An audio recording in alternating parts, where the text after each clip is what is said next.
Huge news in the real estate world. Well, huge news in general. Everybody's talking about this. The real estate world is never going to be the same. In this video, we're going to break it down for you.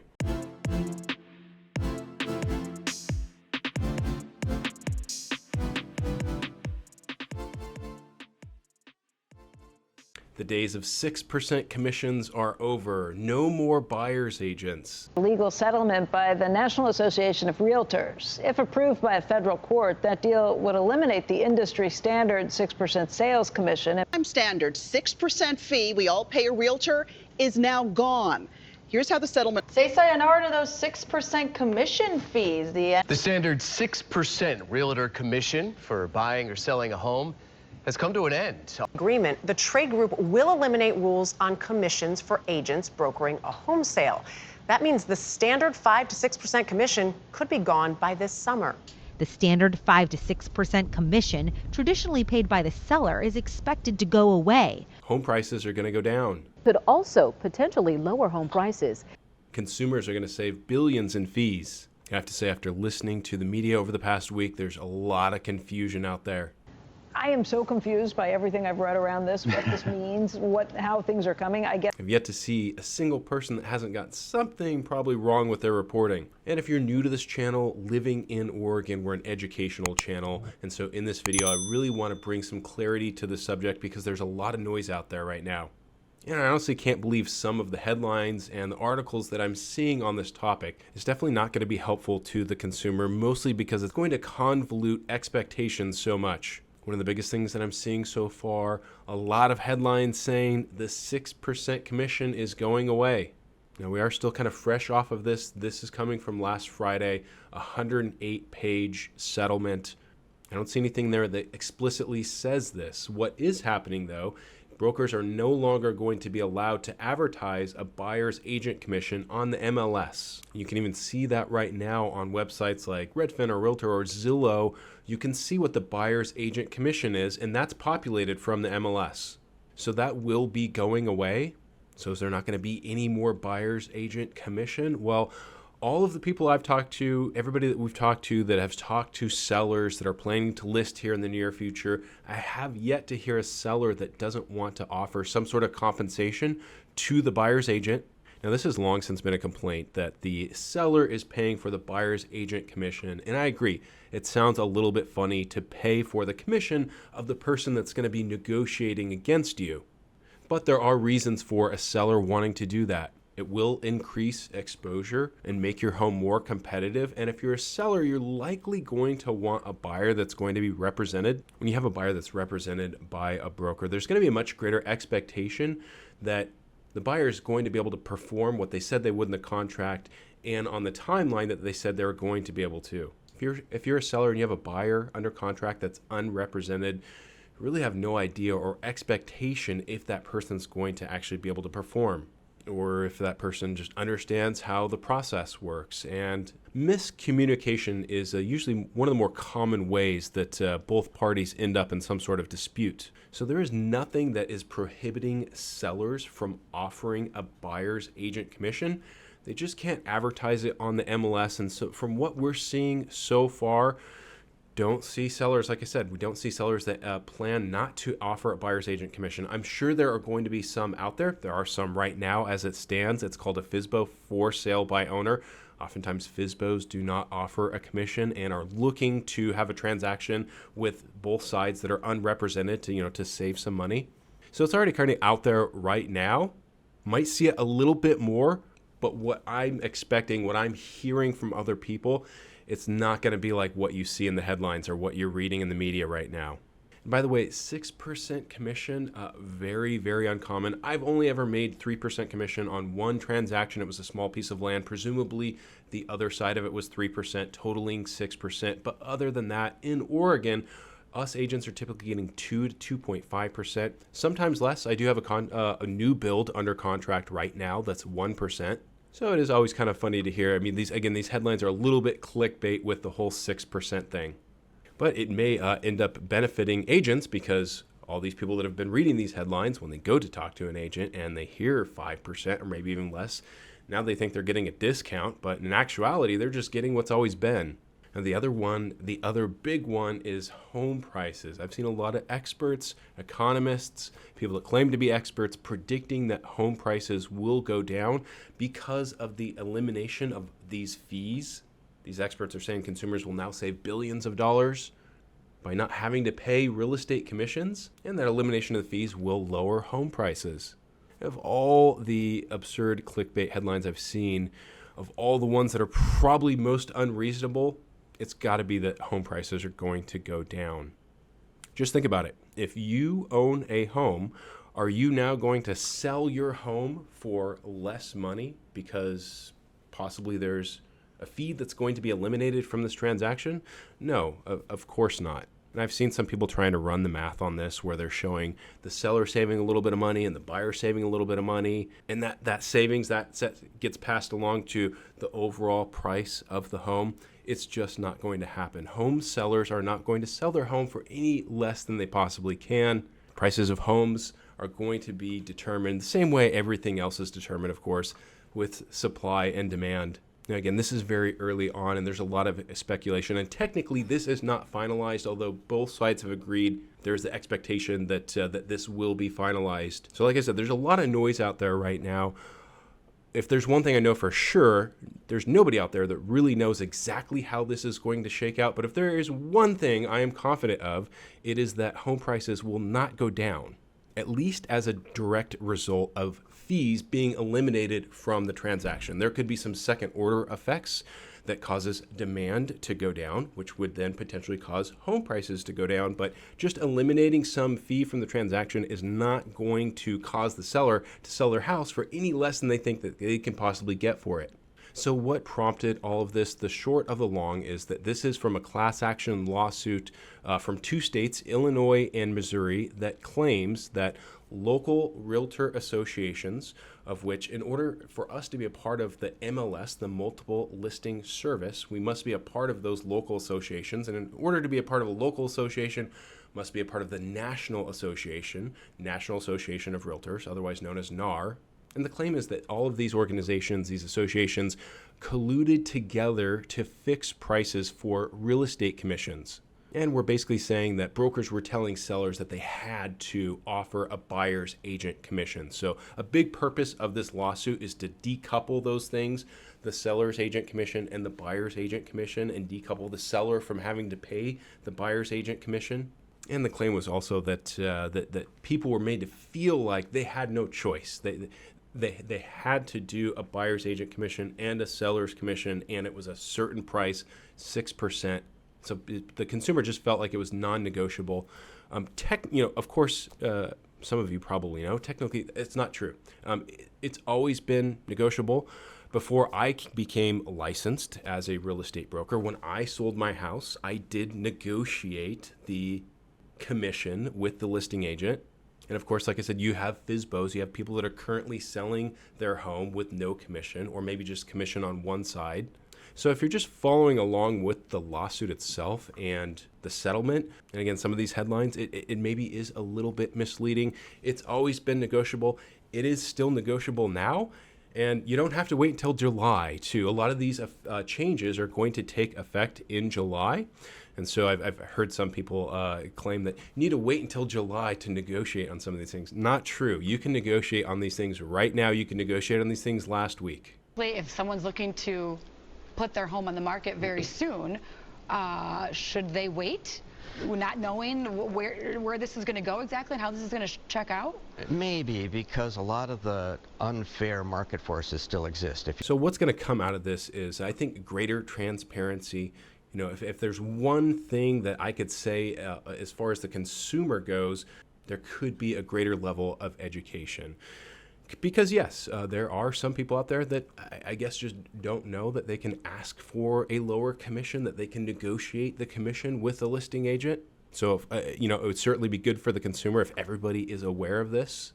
Again, just trying to filter through some of this noise. I've also heard that the commissions have been inflated. I've seen that word a lot in the media. Homeowners in Illinois and Missouri that claimed that real estate commissions violate antitrust laws, that basically they're artificially inflating these commissions. So claims that its fees artificially inflated home prices. The change in relation to the story, inflated commissions. Well, I have searched the 108-page settlement, and nowhere in that settlement is the word inflation or inflated used. I think that's just a buzzword for the media lately, of course, because of course if for prices to be or commissions to be inflated, they would have had to have gone up. They've never gone up. They've only ever remained consistent, and in some cases they've gone down a little tiny bit, but for the most part they've really remained consistent, and that's kind of more the crux of this complaint. So still going to expect to see a buyer's agent commission. It might change in some cases. In some cases, the buyers might end up paying for the buyer's agent commission, might get split, some sort of combination of those things. But we might see some cases where there is no buyer's agent because the buyers don't want to pay for the buyer's agent, sellers don't want to pay. And once upon a time, that's how all of these things started. Initially, there was only one agent, the listing agent representing the seller. And then over time, that shifted into dual agency. Not every state does, but a lot of states allow a broker to represent both sides. So what happened was the buyer said, I want some sort of representation. So the listing agent ended up representing the buyers. Then eventually people figured out it's really hard for one broker to represent both sides at the same time. So hence the buyer's agent was born. So there was a time where there was only representation on one side. That system didn't work, not surprisingly. Now, it maybe feels a little bit maybe like we're regressing back towards that, or at least that's the way the media wants to push things. So what's wrong with a realtor representing both sides? Well, both sides are just never going to see eye to eye. There's lots of memes on this. Just consider that in a real estate transaction, if a buyer pays above the asking price, probably not going to find a buyer that's going to tell you that they got a great deal paying above the list price. Conversely, if a seller accepts an offer below their asking price, you're probably not going to find that seller that they also felt like they got a great deal. So one side is always going to feel like they got the better end of the deal. And it's of course impossible for one broker to negotiate evenly on both sides. And I don't blame the people wanting to save money on a real estate transaction. Before I was licensed as a broker, I can remember thinking, well, 5% of the value of my home, that's a lot of money. Maybe I should look into doing this on my own. What is it that a realtor actually does that's worth that much money? Well, here's the big problem with a real estate transaction. It's just one of those things where you don't know what you don't know.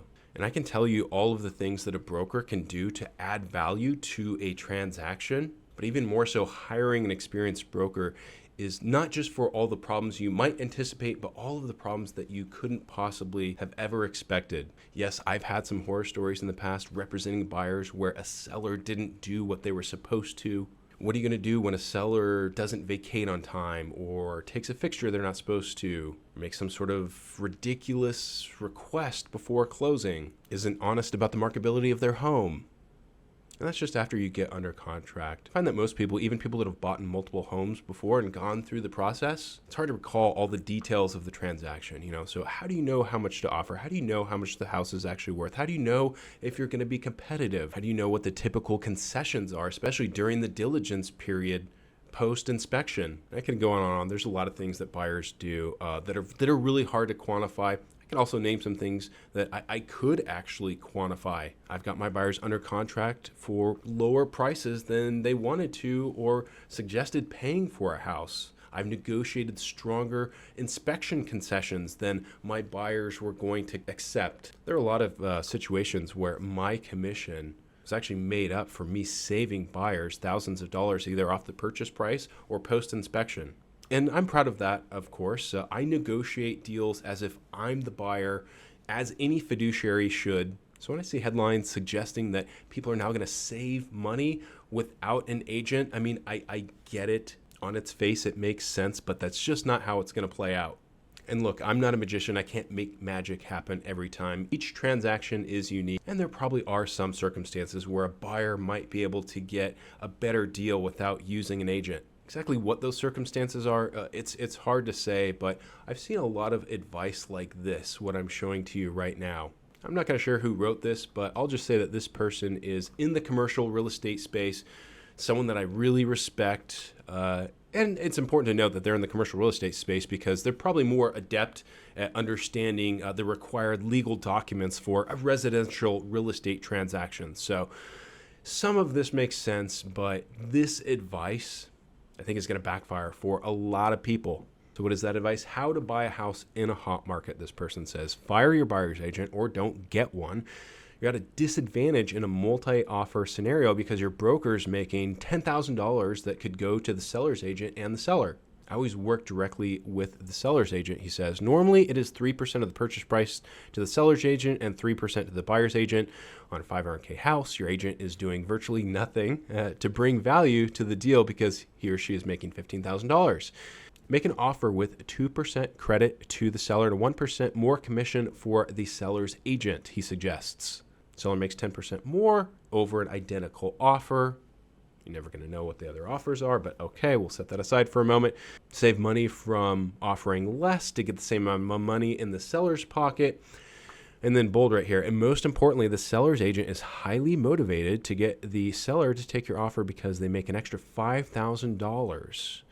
So they will quarterback the deal to make sure the offer is at the top of the pile. I bought 3 houses like this, and I've watched friends buy 5 or so more this way. What could possibly go wrong, right?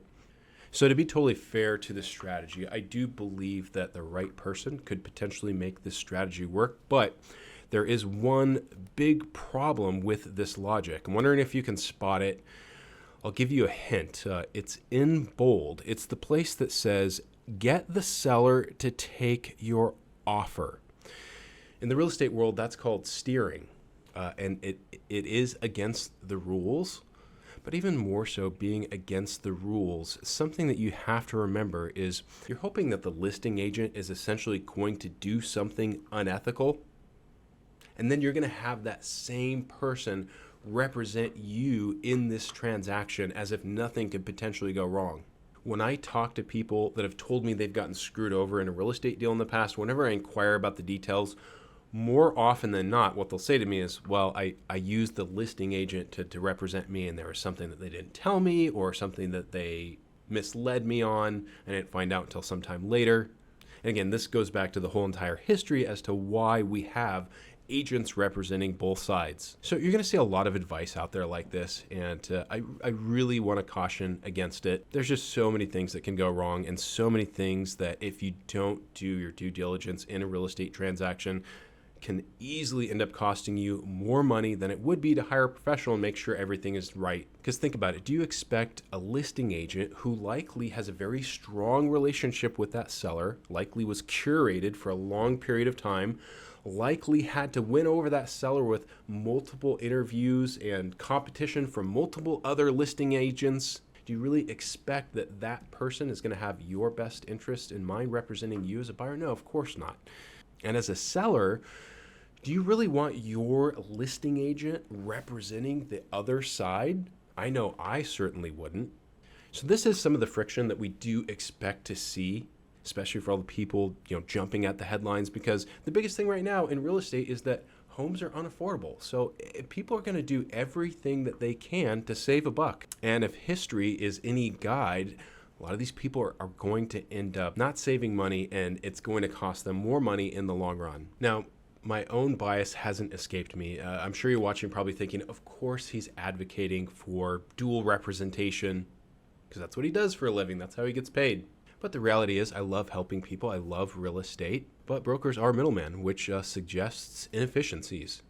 And I'm usually in favor of eliminating inefficiencies in our systems. And I'm not married to real estate. If something happened to real estate, if realtors went away, I'll be fine. Don't worry about me. As you might have guessed, having a YouTube channel, I am very bullish on technology. And frankly, the real estate industry is very antiquated. It's lots of old school vibes, lots of if it ain't broke, don't fix it. So I've long thought that technology would disrupt real estate transactions. A lot of people have thought that for a long time, actually. Before the internet, the MLS, the multiple listing service, the place where realtors put their listings, before the internet, that was just printed out, I think maybe once a month, something like that. just a big fat, like a phone book type of thing that you would flip through, and the buyers would have to go to a realtor to get access to those things. So before, the realtors were sort of the gatekeepers to the listings. And so when the MLS was put online, people said, now that we have access to the data, the information, the listings, what do we need the realtors for? They don't do anything. But for some reason, realtors did not go away.